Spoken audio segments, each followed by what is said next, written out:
Am I the a-hole for canceling my wedding because my family and my in-laws wouldn't shut up about it? I'm being called a bridezilla left and right about this, and my fiancé is called a simp for apparently doing as I say, despite that being a mutual decision.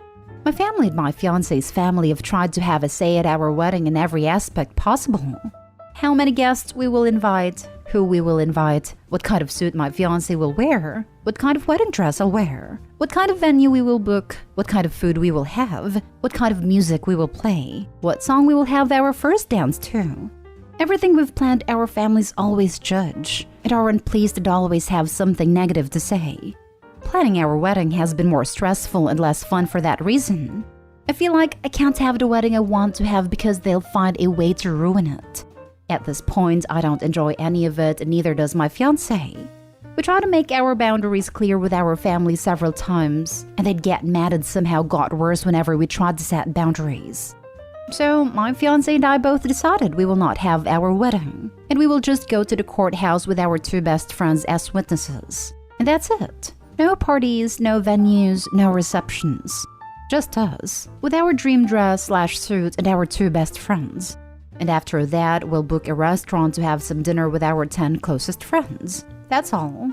Our families are continuing with the guilt tripping. Even my sisters, who used to remain neutral and even supported me sometimes, are now saying I'm taking it too far. And I'm manipulating my fiancé about this too. They keep insulting us and telling us to change our decision. We demanded an apology from their behavior and that we might have our wedding. But they refused to see why they should apologize. We said we stand firm. Are we the a-holes? Edit. Many people are asking who's paying. Our parents are helping us a lot financially, but we are also paying. Our parents use the financial support as a way to control our decisions. We wouldn't stand for that. They shouldn't offer to pay if they couldn't respect that the final decisions would be our own. For example, my in-laws refused to pay for the dress I picked because it was beige and not white. Our parents demanded we uninvite friends of ours to make room for relatives and friends of their own, and many other things. Now for the top comments. Not day home. We had our dream elopement. It was fantastic. Best decision ever. Dressed up how we wanted, had a photographer. It was great. The best wedding is having total control. Hate when families hold their contribution over your head. Either help or don't help, but do not dictate if you are going to help. Not stay home. Simple as, if they continue, maybe actually have your dream wedding, both of yours, and don't invite anyone who wants to take that away from you. That would mean no family at all, which right now doesn't seem like a bad idea, but I can't handle any more drama. That's why my fiancé and I decided to be low-key about it now. If I don't invite my parents and he doesn't invite his, then our extended families will side with our parents because they have the mindset that no matter what parents do, they're your parents and you should respect them regardless. So they'd stand by our parents and not attend our wedding as a way to protest. Respect is not blind obedience. Their need to control and show off to friends is their first priority, and a wedding and its meaning secondary. Don't touch their money if it comes with veto authority. Have your private wedding and break bread with those who support you. Not stay home. That's exactly what we are doing. There was no point in having a wedding if we couldn't enjoy even a bit of it. Not stay home. You are making the right decision. But just a piece of advice, throw out a dummy date for the courthouse wedding. Like say if you are getting married on Friday, June 6th, actually get married on Thursday, June 5th. Because your family sounds exactly like the kind of people who would crash the courthouse and cause drama. Next story. Am I the a-hole for keeping an inheritance from my ex-husband's homophobic family? I, 33 female, married my childhood best friend John, 33 male, when we were 22. I knew he was gay, and we decided to get married for several reasons. Texas, convenience, to keep his family from finding out, etc. I got along with his family, who loved me. John had med school paid for by his family. I didn't have a job, and instead became a full-time caretaker for his maternal grandparents, who when we first got married were 85 and 87, and were dealing with multiple health problems. John's family supported us both financially through John's medical training. Once John got his MD and finished residency 3 years ago, he decided to come out to his parents. We got divorced, but we decided against telling the family that I knew all along. John's parents cut him off completely when he moved in with his boyfriend, basically disowning him. His grandparents weren't told about him being gay. Everyone was pretty much in agreement that it wasn't a good idea, as they were quite fragile physically and mentally at this point. But they knew he divorced. And whereas John used to come see his grandparents frequently, because his parents had disowned him, John decided to pretty much limit contact with his entire family and never really visited or called. On the other hand, I had been his grandparents' main caretaker for so long that I, 1, didn't have any other career training to support myself. 2, figured it would make sense for me to continue being their caretaker, as they were rapidly declining and didn't want them to adjust poorly to a lot of new changes. I moved into his grandparents' home with them. While I was angry at John's parents for their treatment of him, I still loved his grandparents who had always been kind to me.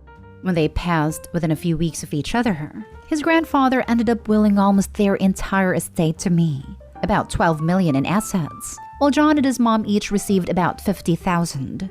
John and I discussed it, and I felt it was fair that he received a higher proportion, and were both happy and comfortable with how we divided it. His parents, on the other hand, had expected to receive the bulk of the inheritance and accused me of mistreating his grandparents and manipulating them into willing almost everything to me. Apparently, they had made some business decisions, assuming they would receive the money.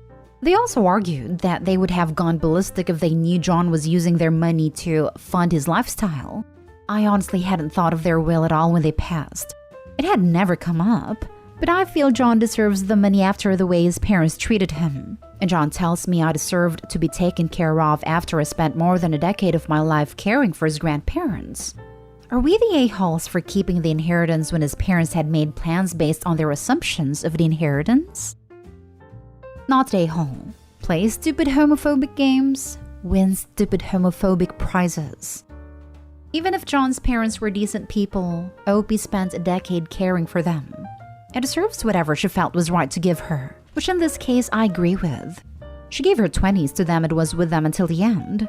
That is far more than John's mother can say she did for them in the last 10 years. Not stay home. The grandparents wanted you to have the money. They deliberately gave their daughter $50,000 so that she can sue you. They were smart old people. I wouldn't be surprised if they knew about John's sexuality all along.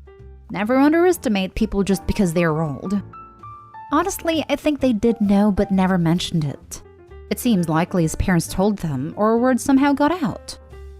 Sometimes people just know. There were likely obvious clues that even you and your ex couldn't hide. The best kind of people will treat people with kindness no matter what they think about their life choices. I know my ultra-religious grandparents were not thrilled with my wife and I living together before we married, but never complained to us about it. It's likely his grandparents just wanted him to be safe and happy, no matter who he really loved. Not stay home. You took care of them and had no career because of all the unpaid work that you did. I don't know why you gave your ex some money, but that's your decision. He had supported me when I was facing homelessness and married me in part to make sure I would be taken care of. Next story is titled, Am I the a-hole for uninviting my sister-in-law to my wedding for her trashy behavior? Me, female 24, and my fiancé, 28 male, are getting married in 2 months. His sister, 30 female, is nice enough, but I've always gotten the sense she doesn't like me. She's never been rude, but she just seems uninterested in me. Even so, when our families get together, her and her boyfriend are personable enough.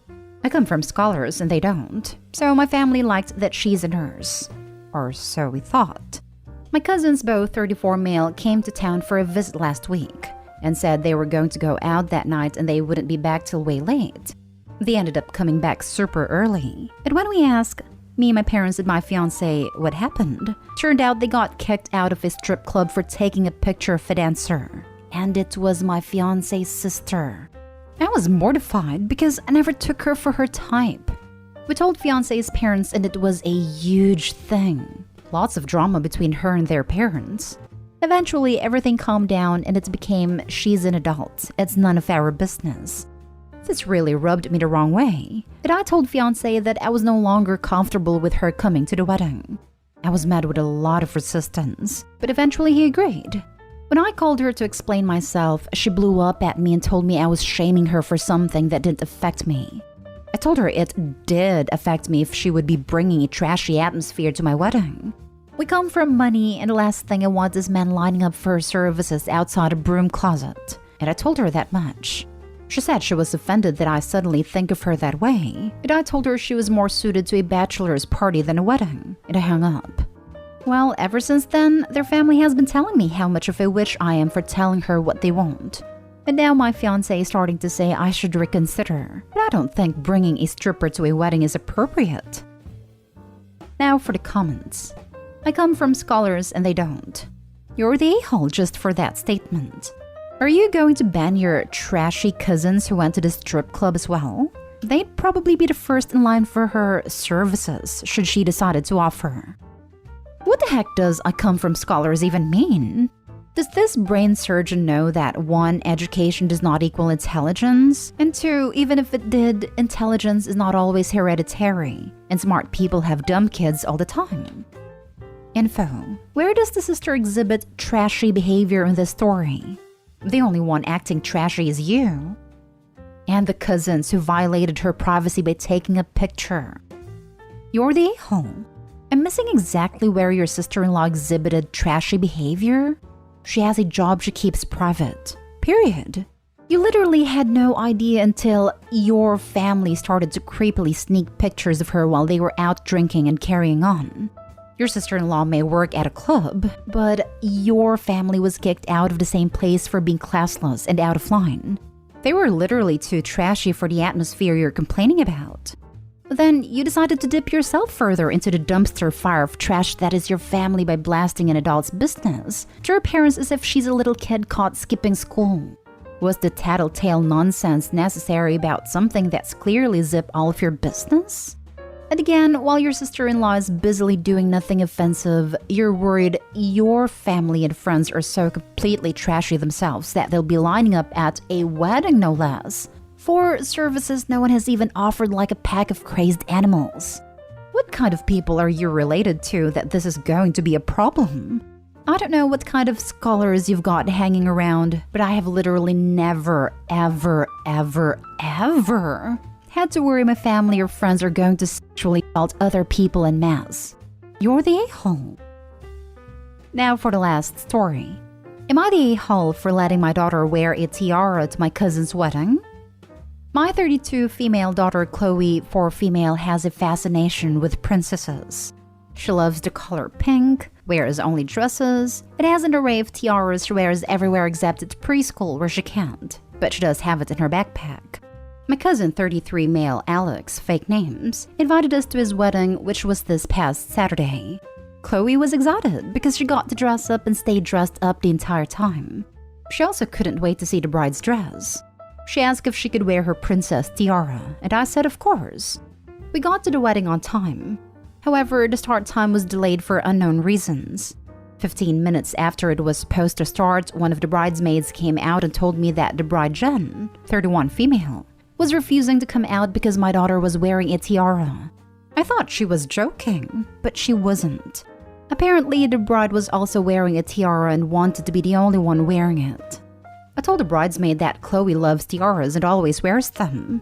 The bridesmaid said not today, she isn't, and told me it needed to be removed. I said no. The bride is a grown woman and was being petty over a child's tiara. The bridesmaid left for a couple minutes and then Alex himself came out. He told me to leave. I asked why, and he said because I won't tell Chloe to take off her tiara. I said this was ridiculous, and Alex said it's not my wedding. And when I get married, then Chloe can wear one to mine. But that I'm officially uninvited regardless.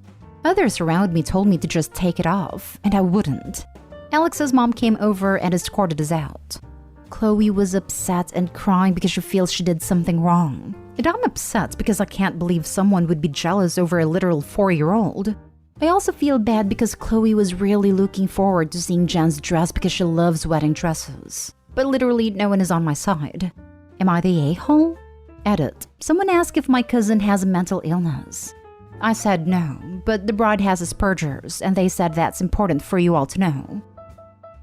You seriously need to parent up and teach your kid that there's a time and place for indulging your inner princess, and a time and place for sitting back, following dress codes and letting other people shine. For example, at their own goddamn weddings. You were asked nicely, but were petulant and entitled. You caused this. It's not over a child. It's over your lack of parenting. There's a reason nobody's on your side. You're the a-hole. I agree with this. 4-year-olds should be taught time and place for attire. She didn't wear a tiara to preschool as mentioned by the OP, so a wedding is also a specific occasion. I personally would find it cute if I were the bride, but everyone is different, I guess. I think the bride's wishes, while over the top here, should be respected. Yeah, wedding conventions are stupid, so it's a frequent gray area here. But no one's saying OP's an a-hole for thinking the bride is being extra. She's an a-hole for digging in her heels for no good reason, refusing to teach her daughter an age-appropriate lesson about etiquette, and ruining her daughter's day on top of upsetting the bride. I'd bet they were quick to yeet her because stuff like this is part of a larger pattern. You're the a-hole for not complying with the bride's request/demand. It is their wedding and their rules. There is a reason literally no one is on my side in this, because you were wrong. Ruined her daughter's opportunity to enjoy herself, and for what? The kid would have gotten over the removal for a tiara in minutes.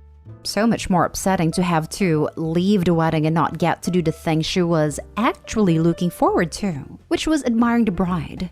Nobody told Opie that pick your battles doesn't mean pick every battle. Not only that, but the daughter at 4 years old had a social graces thought to ask her mom before the wedding if it was okay to wear it. How hard is it to say, "Oh honey, I'm sorry. I thought it would be alright, but mommy made a mistake, and bride would like you to take it off." Like how you don't wear it at preschool. You can have it with you, but let's not wear it right now. Sorry, but you're the a-hole. Yes, it was absolutely over-the-top idiotic for the bride to obsess over a 4-year-old wearing a tiara. But once she told you to take it off, you should have removed it. She's the bride, it's her party, she makes the rules. Yes, your daughter would have been disappointed to take it off, but I guess she was even more disappointed to miss the whole event.